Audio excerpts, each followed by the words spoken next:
व्यासपीठावरती उपस्थित असलेले शिवसेना पक्षप्रमुख श्री उद्धव ठाकरे,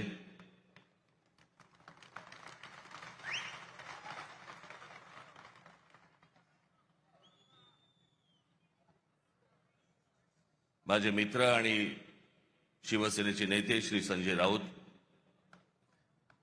इतर सर्व मान्यवर आणि माया जमलेल्या सर्व तमाम मराठी बांधवांनो, भगिनींनो आणि मातांनो,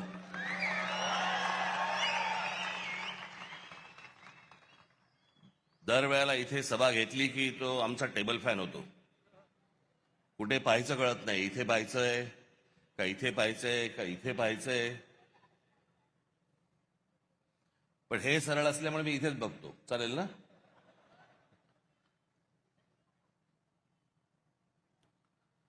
आज निवडणूक एका शेवटच्या टप्प्यावरती येऊन ठेपलेली आहे.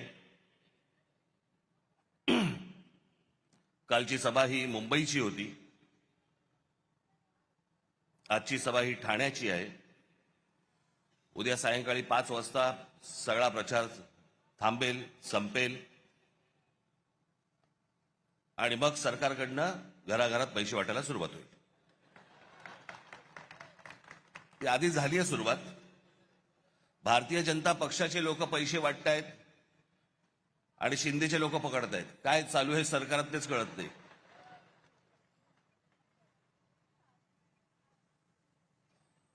त्या दिवशी मी कल्याण डोंबिवलीला गेलो,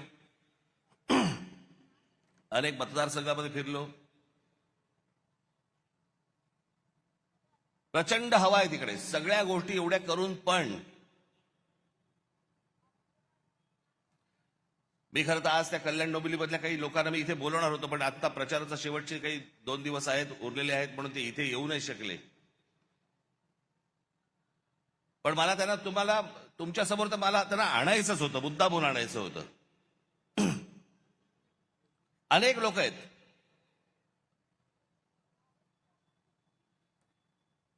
आज घराघरामध्ये 5-5 हजार रुपये वाटतात मतांसाठी. मला समजत नाही या लोकांचं. एका बाजूला म्हणतात आम्ही विकास केलाय आणि दुसऱ्या बाजूला पैसे वाटतात आणि म्हणतात मतदान करा. मग विकास काय केलात?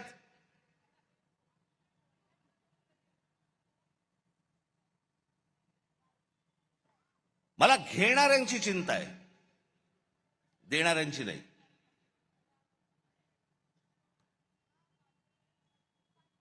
आपण 5-5 हजार रुपयामध्ये आपल्या मुलांना, आपल्या मुलीला आपण काय सांगतोय, आपण काय शिकवतोय? ते उद्या ज्यावेळेला समाजात जाणार त्यावेळेला ते काय म्हणणार? माझा बाप विकला गेला, माझी आई विकली गेली, माझ्या वडिलांनी आणि माझ्या आईने पैशासाठी मत विकलं. उद्या ती मुलं असतील, त्या मुलं मुलींचे त्यांचे कोणीतरी मित्रपरिवार असेल, ते काय म्हणतील की अरे ह्यांच्या आई वडिलांनी मत विकलं, हे विकले गेले. विकले जातात. त्या कल्याण डोंबिवलीमध्ये बाजार, गुलामांचा बाजार असायचा ना पूर्वी, गुलामांचा बाजार मांडलेला असायचा, तसा गुलामांचा बाजार मांडला होता. महाराष्ट्रामध्ये 66 ठिकाणी पैसे देऊन, पैसे वाटून फॉर्म माघारी घ्यायला लावले.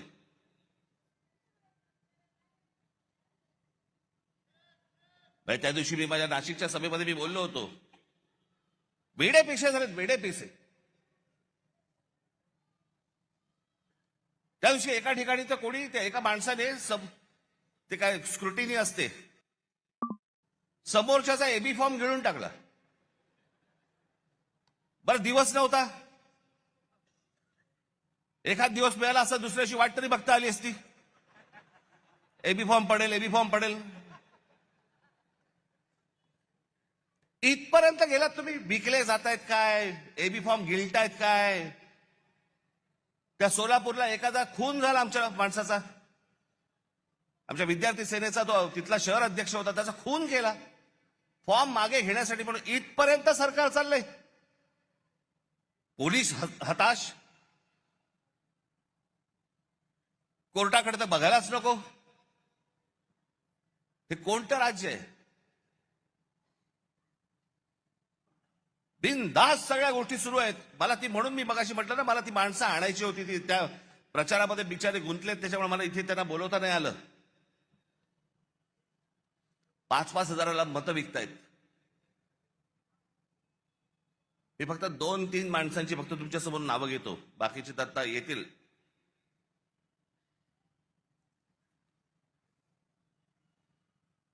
शैलेश धात्रक, एका ते काय प्रभाग 4चा प्रभाग असतो ना, त्याच्यामध्ये एका कुटुंबातले 3 जण उभे आहेत. शैलेश धात्रक, मनीषा धात्रक आणि पूजा धात्रक. किती पैशाची ऑफर झाली असेल तुम्ही कल्पना पण नाही करू शकत. म्हणजे काय लेवलचा बाजार मांडला या लोकांनी, तुम्हाला अंदाज येईल. या 3 लोकांना एका घरात मिळून 15 कोटी रुपयाची ऑफर दिली गेली. 15 कोटी. आणि मला ते मुद्दामून इकडे बोलवायचे होते त्यांनी 15 कोटीची ऑफर नाकारून ते निवडणुकीला उभे राहिलेत.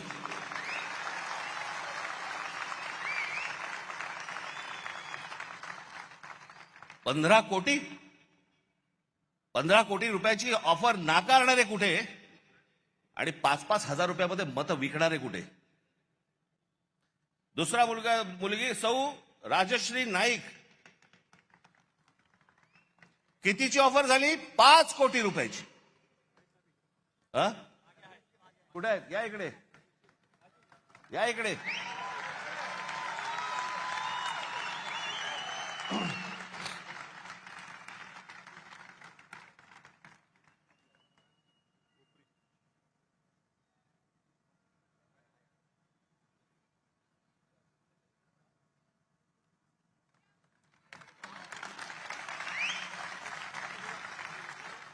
पाच कोटीची ऑफर झालेली गोष्ट नाकारणारी आहे. हे महाराष्ट्राचं स्वाभिमानी रक्त.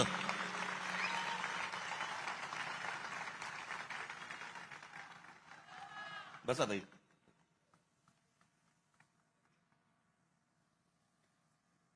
सुशील आवटे,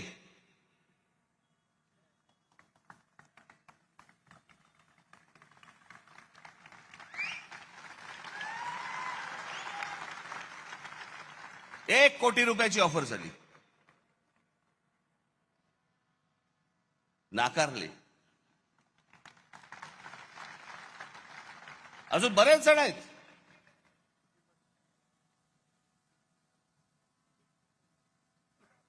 कुठून येतोय हा पैसा?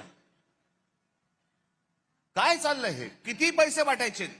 अहो तुम्ही हे फक्त 2-3 जण बघताय, महाराष्ट्रभर पैसे वाटले. महाराष्ट्रभर आले कुठून? टाकसाळे.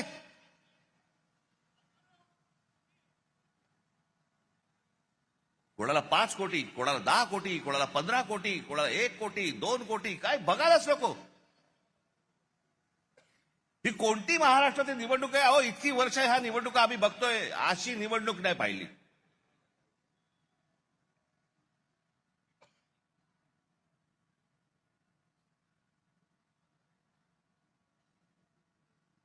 काही लगामच नाही या लोकांना. बिनदास जे काय हवंय ते करायचंय. कोर्टात जाऊन काय उपयोग नाही, पोलिसात जाऊन काय उपयोग नाही, कुठेही तुम्हाला जाऊन उपयोग नाहीये. बस आमची मर्जी. त्या बदलापूरला आमच्या महाराष्ट्र नवनिर्माण सेनेने त्या बाईच्या मुलीचं, एक लहान मुलगी जिच्यावरती बलात्कार झाला, तिचं प्रकरण जेव्हा बाहेर काढलं, त्यातला जो मुख्य आरोपी होता, काही कारण नसताना पोलिसांकडनं त्याला एन्काउंटर केला गेला, मारला, त्याला ठार मारला. का? कशासाठी? या नराधमांना ठार मारले पाहिजे, त्याच्याबद्दल वादच नाहीये. पण एन्काउंटर मध्ये ठार का मारायचा होता? काही गुपित होतं का? जर ते बाहेर पडलं असतं काही प्रॉब्लेम होता का? आणि त्याच्यातला जो सह आरोपी होता आपटे नावाचा, त्याला भारतीय जनता पक्षाने काल स्वीकृत नगरसेवक म्हणून स्वीकारलं. आमच्या अविनाश जाधवने धमकी दिली.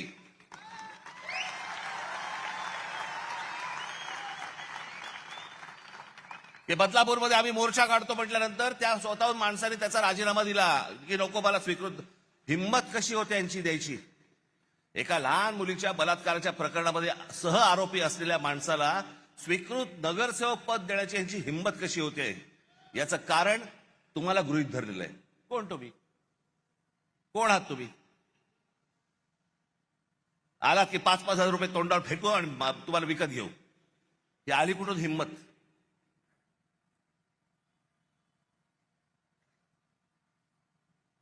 काल मी सांगितलं भ्रष्टाचाराचे आरोप आमच्यावरती करतायत. छगन भुजबळांना जेलमध्ये टाकणारे हेच देवेंद्र फडणवीस. त्याला तर काय झालं माहित मला. जेव्हा आले त्याला मला बरा वाटायचा, माणूस चांगला वाटायचा. आतापर्यंत बरा होता.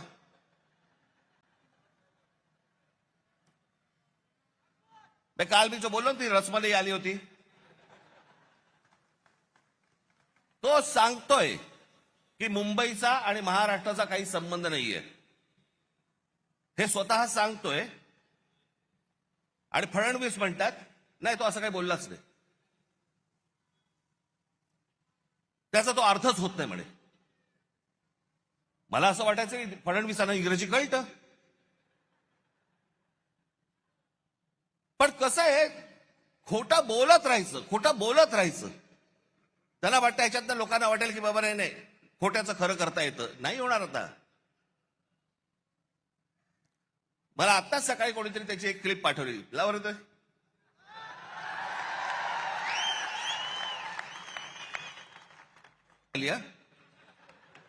की मुंबई महाराष्ट्राची नाही म्हणून नाही. तो असं बोललाच नाही म्हणे. त्याचा म्हणे तो अर्थच होत नाही. किती खोटं बोलायचं, काही मर्यादा? कोणासाठी करताय हे तुम्ही? कशासाठी करताय हे?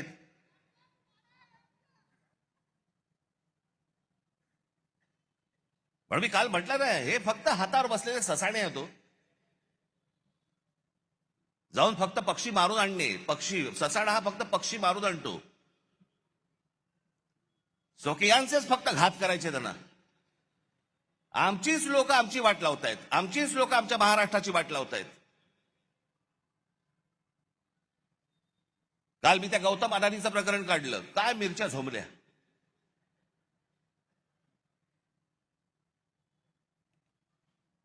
आणि काय पुढे सुरू केलं तर राज ठाकरेंचा माझा आणि गौतम अदानीचा एक फोटो. बरं, मग पुढे माझ्या घरी गौतम अदानी येऊन गेला एकदा. माझ्याकडे रतन टाटाही येऊन गेलेत. माझ्याकडे मुकेश अंबानी येऊन गेलेत. माझ्याकडे आनंद महिंद्राही येऊन गेलेत. अनेक उद्योगपती येऊन गेलेत. अनेक फिल्म मधले कलाकार येऊन गेलेत. घरी येऊन गेले म्हणून त्यांची काय पापं झाकायची का मी?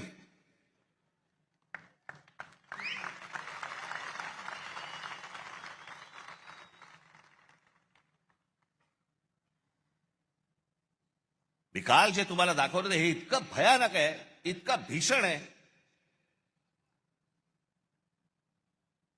ते जे फोटो दाखवतात, कधी 2-3 वर्षापूर्वीचा काहीतरी फोटो दाखवतात, तो जेव्हा घरी आले होते. आता घरी आल्यावरती काय हाकलून देऊ?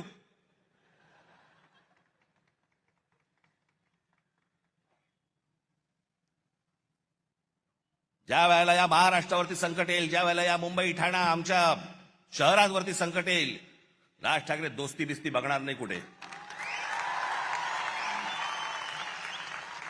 आणि अडाणीशी दोस्ती करण्याचा माझा विषयच नाही.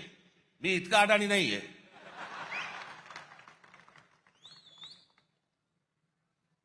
पण ते काल जे मी तुम्हाला दाखवलं त्याचं गांभीर्य नीट समजून घ्या. मी काल जे तुम्हाला सांगितलं की जवळपास 60% म्हणजे हा माणूस कधी सिमेंटमध्ये कधी नव्हता, तो आज माणूस 2 नंबरला सिमेंटमध्ये आलाय. आज देशातला 2 नंबरचा सिमेंटचा व्यापारी तो आहे. आज ही सगळी विमानतळ. आता नाही इथे गुजराती समाजातले लोक आले असतील. खरं तर आमचं तुमचं काही भांडण नाहीये, फक्त आमच्याशी भांडायला येऊ नका.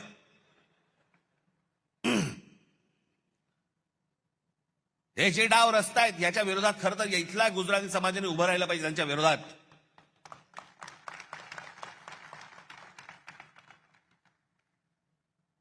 पण हे मुद्दामून ज्या गोष्टी करतायत, हे काय करतायत? हा आत्ताचा जवळपास त्यांचे काहीतरी 6 का 7 का 8 काहीतरी विमानतळं या देशातली त्याला दिलेली आहेत. विमानतळं तुम्हाला माहित नसेल म्हणून मी तुम्हाला सांगतो.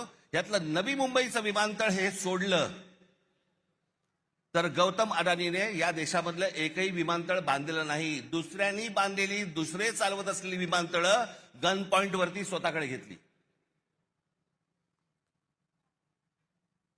बांधलेलं फक्त एकमेव पोर्ट गुजरातमधलं फक्त मुंद्रा पोर्ट.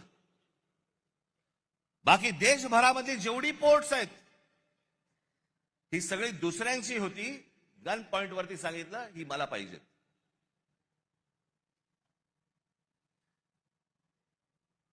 एक इथलं विमानतळ, एक पोर्ट सोडून या माणसाचं स्वतःचं काही नव्हतं. फक्त केंद्राचा दबाव, नरेंद्र मोदींचं नाव, या एका गोष्टीवरती हा माणूस अख्ख्या देशभर पसरत गेला आहे.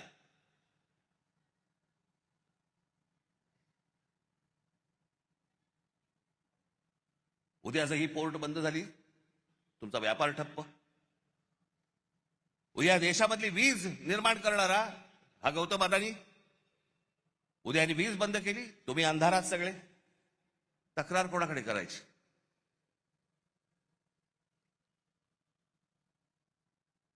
आत्ता 1-2 महिन्यापूर्वीची गोष्ट असेल, महिन्याभरापूर्वीची गोष्ट असेल.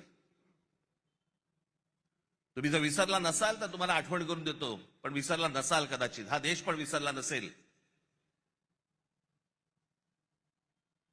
इंडिगोच्या विमानामध्ये स्ट्राईक झाला, आत्ता कळलं तुम्हाला? होता ना आत्ता इंडिगोची विमान बंद होती. या इंडिगोच्या मालकाला या एव्हिएशन मधली म्हणजे हवाई वाहतुकीमधली 65% हवाई वाहतूक, या देशाची 65% हवाई वाहतूक ही इंडिगोकडे दिलेली आहे. त्यांनी स्ट्राईक केला, त्यांनी बंद केलं, कारण काही नाही दिली. आणि एके दिवशी त्या इंडिगोच्या मालकाने ही सगळी विमानं बंद केल्यावरती अख्खा देश ठप्प झाला. सगळी विमानतळ भरून माणसं वाहतायत, लहान लहान मुलं तडफडतायत, त्यांच्या आयांना कळत नाही काय करायचंय, विमान उडत नाहीये. खाण्यापिण्याचे बांधे खरं तर विमान कंपनीने द्यायला पाहिजे, तेही नाही, पाणी नाही, काही नाही, काही नाही. देश अख्खा ठप्प. एक विमान कंपनी तुमचा देश ठप्प करू शकते. आज अदानीच्या हातामध्ये सिमेंट आहे, आज अदानीच्या हातामध्ये वीज आहे, अदानीच्या हातामध्ये विमानतळ आहेत, अदानीच्या हातामध्ये पोर्ट्स आहेत.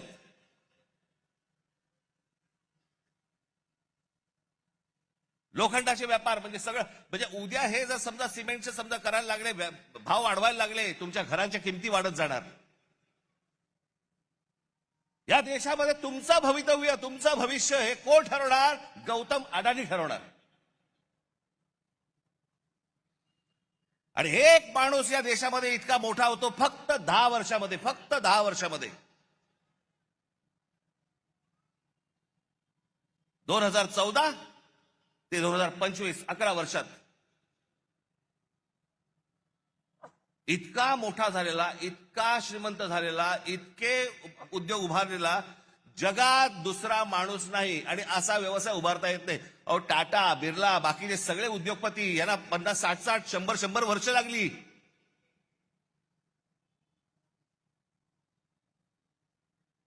मी काल महाराष्ट्राचा नकाशा दाखवला, त्याच्यामध्ये सगळं दाखवलं की महाराष्ट्रामध्ये कशा प्रकारच्या गोष्टी होत आहेत.